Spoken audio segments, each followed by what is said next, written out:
हम अक्सर ऐसा सोचते हैं कि जप किसी शब्द अथवा मंत्र को दोहराने की क्रिया है, लेकिन ऐसा बिल्कुल नहीं है। जब हम किसी शब्द को बार बार दोहराते हैं तो उसे जप करना कहते हैं। पूजा पद्धति में जप के माध्यम से ईश्वर के स्वरूप पर ध्यान केंद्रित किया जाता है। जप के माध्यम से भीतरी शक्ति को जागृत किया जा सकता है। जैसे किसी बच्चे का नर्सरी में या पहली कक्षा में जब प्रवेश होता है तो उसको ध्यान दिखाने के लिए जब हम कहते हैं ए फॉर एप्पल या ए फॉर अनार, तो उसको चित्र उसको दिखाया जाता है। तो प्रारंभिक अवस्था में जप करने के लिए और साधक का ध्यान टिकाने के लिए, साधना में सिद्धि के लिए माला के द्वारा जप किया जाता है, ताकि उसको ये आभास रहे कि उसने कितना जप किया। क्योंकि मंत्र सिद्धि के लिए एक निश्चित संख्या हमारे शास्त्रों में निश्चित है। किसी भी मंत्र की सिद्धि के लिए जितने उसमें वर्ण होते हैं उतने लाख जप करने के पश्चात मंत्र सिद्ध होता है। मंत्र सिद्धि के हमारे 5 चरण हैं, जप, हवन, तर्पण, मार्जन और ब्राह्मण भोजन। तो निश्चित संख्या को जानने के लिए उसने उतनी मात्रा में, उतनी संख्या में जप कर लिया या नहीं, इसका ध्यान रखने के लिए ही माला से जप किया जाता है। साधकों के लिए माला जपना बड़ा महत्वपूर्ण साधन है, क्योंकि मंत्र जाप में माला बड़ी सहायक होती है। इससे पूजा में होने वाली अनुभूति को निकटता से अनुभव किया जा सकता है। ईश्वर की अनुभूति में जप का तरीका अपनाया गया है। जप जितना अधिक हो सके उतना ही अच्छा है। जिस प्रकार की शक्ति को हम आवाहन करते हैं, उत्पन्न करना चाहते हैं, जिस प्रकार की शक्ति का हम प्रयोग करना चाहते हैं, उसके अनुरूप ही माला का भी चयन होता है। जैसे वशीकरण के लिए मूंगे की माला ली जाती है और सात्विक कार्यों के लिए या सभी कार्यों के लिए रुद्राक्ष की माला प्रशस्त है। मारण आदि में बाकी जैसे गधे के दांत आदि और मारण अलग अलग सूत्रों में ग्रथित होने के कारण अलग अलग तत्वों से बनी हुई मालाओं को प्रयोग करने का विधान तंत्र शास्त्र में बहुत ही विस्तृत रूप से दिया गया है। और उसके पीछे जो विज्ञान छिपा है वो यही है कि जिस प्रकार की ऊर्जा को हम प्रकट करना चाहते हैं उसी प्रकार की माला का, दिशा का, रंग का, आसन आदि का चयन किया जाता है।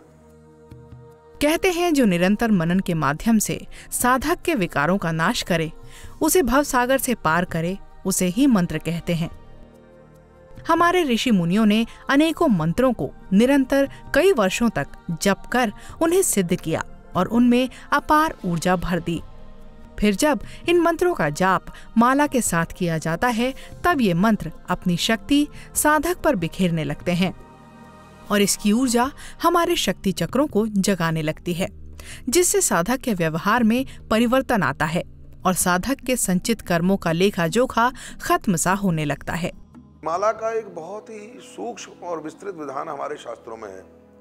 जैसा कि मैंने संकेत दिया कि जिस प्रकार की शक्ति, जिस प्रकार की ऊर्जा का प्रयोग करना, उसके अनुरूप ही न केवल माला का चयन करते हैं बल्कि हमारे पर्वों का भी ध्यान रखते हैं। हम सात्विक कर्म में जब माला जपते हुए हम देखें, आपने देखा होगा कि हम तर्जनी और जो सबसे छोटी उंगली कनिष्ठिका, इसका प्रयोग नहीं करते हैं। शांति और पौष्टिक कार्य में इसका नहीं करते हैं। लेकिन अगर उग्र कर्म करना हो, मारण हो, उच्चारण हो, उसमें तर्जनी का प्रयोग किया जाता है। साधारणतया माला जपते हुए सुमेरु को पार नहीं किया जाता है, वहां से माला को पलट दिया जाता है। लेकिन उग्र कर्म में सुमेरु भी पार कर दिया जाता है। ये तंत्र शास्त्र में साधना के कुछ विशिष्ट नियम है जो साधक उस मार्ग में दीक्षित है, उस रहस्य को भलीभांति समझते और जानते हैं। माला जपते वक्त हम अपने इष्ट से कहते हैं कि मुझे तू यश और बल दे तथा सर्वदा मेरा कल्याण कर।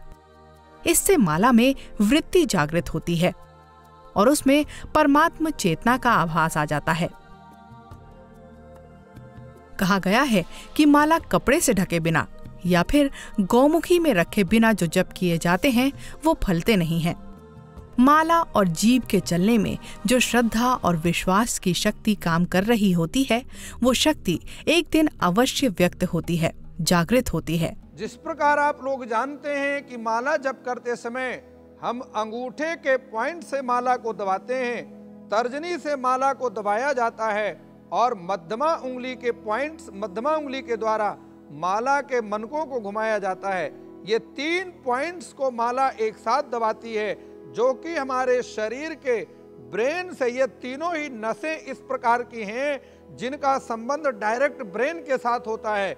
और ब्रेन से रिलेटेड जितनी भी फिजिकल प्रॉब्लम्स हैं, मेंटल प्रॉब्लम्स हैं, ये सभी तीनों ही प्रकार की problem, physical problem, mental problem, financial problem, जो कि सोचने की, व्यापारिक सोच की शक्ति को दूर तक बढ़ाता है, इन तीनों ही पॉइंट्स को ये अंगूठे के द्वारा, तर्जनी और मध्यमा के द्वारा दबा करके और माला इन 3 पॉइंट्स को ठीक करती है।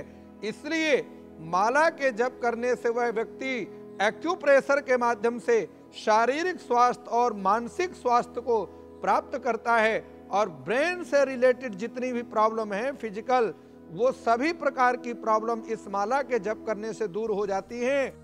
मालाएं 3 प्रकार की होती हैं: करमाला, वर्णमाला और मणिमाला। अंगुलियों पर गिनकर जो जाप किया जाता है वो करमाला जप होता है। वर्णमाला का अर्थ है अक्षरों के द्वारा जाप की संख्या को गिनना। मणिमाला का मतलब मन का पिरोकर जो माला बनाई जाती है उसे मणिमाला कहते हैं। सभी प्रकार के जप में 108 दानों की माला ही काम आती है। माला में 108 दाने ही क्यों? हम जानते हैं कि ब्रह्मांड में हमारे 27 नक्षत्र हैं और प्रत्येक नक्षत्र के 4 चरण होते हैं। उन सबको अगर 27 को हम 4 से अगर गुणा करें तो 108 की संख्या हमें प्राप्त होती है। वहीं दूसरी ओर हम पूरे दिन भर में, दिन और रात में कुल मिलाकर 21,700 श्वास हम लेते हैं। श्वास प्रश्वास हमारा जो 21,700 की संख्या में होता है। और हमारे शास्त्रकारों का ये मानना है कि जो उपांशु जप हम करते हैं तो एक बार जप करने का जो फल है वो सहस्त्र गुना होता है। तो दिन भर के सांसों की संख्या हमारी आती है 10,800। तो हमारा मानना ये है कि जितने श्वास कम से कम दिन भर में लेते हैं उतना जप अवश्य हो जाए। यदि कोई व्यक्ति दिन में 1 माला करता है और उपांशु जप करता है, अर्थात उसमें अपने होठों का या साउंड नहीं करता है, उसकी आवाज़ नहीं निकालता है, केवल मौन रहकर जप करता है ध्यान करते हुए, तो उसका जप का सहस्त्र गुना फल उसको मिलता है। तो कम से कम दिन भर में जितने हम श्वास देते हैं उतने जप अवश्य हो जाए, ऐसा भाव इसके पीछे निहित है। माला जपना भगवान में अपनी श्रद्धा को प्रकट करना है। हम जब मंत्रों का जाप माला फेर कर करते हैं उस वक्त उसका अर्थ उस मंत्र के जपने में पूरी भावना से होता है। हम जप के समय ये चिंतन कर रहे होते हैं कि इष्ट देवता, मंत्र और गुरुदेव एक ही हैं। माला जप कर हम अपनी चेतना को भी जागृत करने का कार्य करते हैं।